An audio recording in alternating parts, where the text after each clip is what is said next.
Minister of Foreign Affairs and International Trade and Worship of Argentina, Ms. Pablo Quirno Magrain.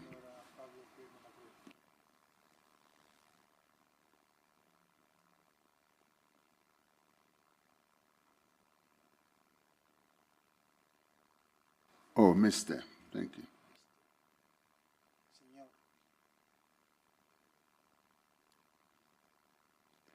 Is it switching on? No? Looks like somebody wants to silence you. There we go. Sorry. Thank you, Chair. I would like to express our gratitude to the Government of South Africa and President Ramaphosa for the generous hospitality extended to us by your country during this year. Your presidency has invited us to reflect through the lenses of solidarity, equality, and sustainability. Allow me to outline our perspective on these pillars. We believe that the principles of solidarity, equality, and sustainability can only be achieved within an international system grounded in freedom, clear rules, and responsible economic governance. Economic growth remains the foundation for job creation, investment, and resilience in our economies. Such growth depends on policies that promote stability, innovation, and private sector development within a predictable framework grounded in the rule of law and a market-based economy, as highlighted in the G20's foundational declarations. Argentina has learned firsthand that long-term growth is only possible when supported by sound public finances. Fiscal imbalances contribute to inflationary pressures, limit investment, and erode economic confidence. Addressing these imbalances through responsible fiscal management and expenditure control is critical.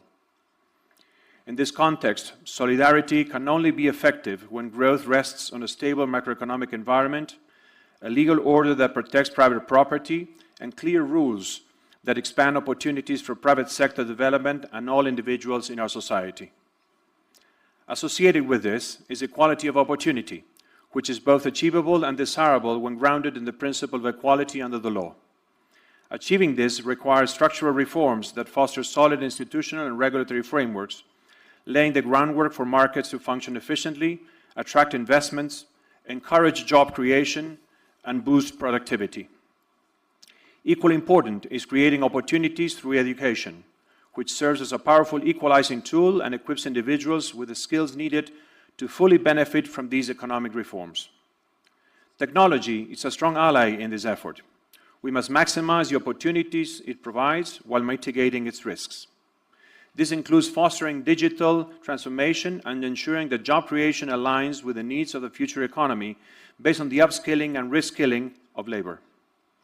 It is therefore necessary to design policies that facilitate investment by establishing conditions for the development of a market policy, vocational training, and education for work that facilitates growth, the creation of wealth, and quality jobs, accompanied by labor flexibility policies.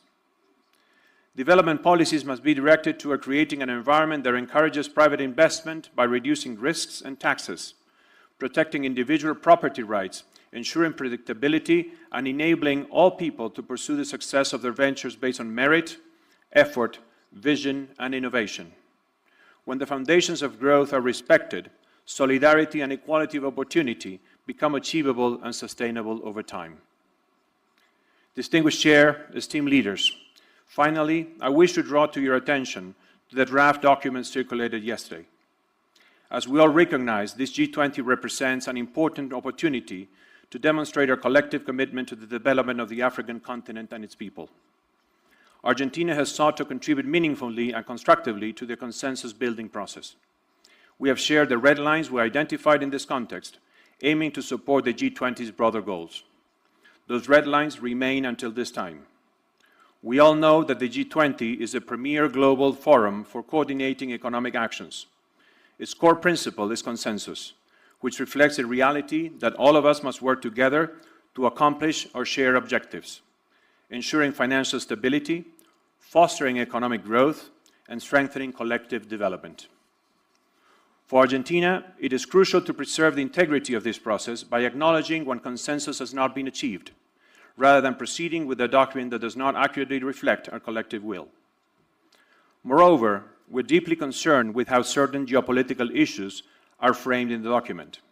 Specifically, it addresses the long-standing Middle East conflict in a manner that fails to capture its full complexity. By focusing on a single dimension of a specific territory, it overlooks the broader regional context, the international recognition of different entities, and the structural causes of the dispute. In this regard, I wish to recall the recent adoption of UN Security Council Resolution 2803 on November 17th, which emphasizes the international community's support for a just and lasting peace in the Middle East, while calling for a comprehensive, fair process to address all aspects of the conflict.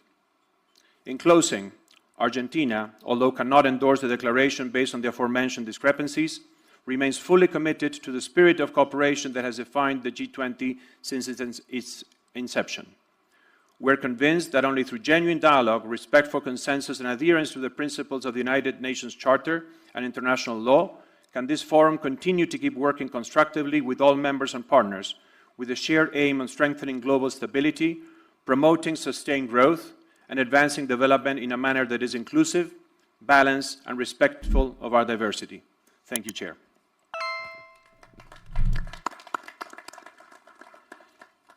Thank you very much, Minister.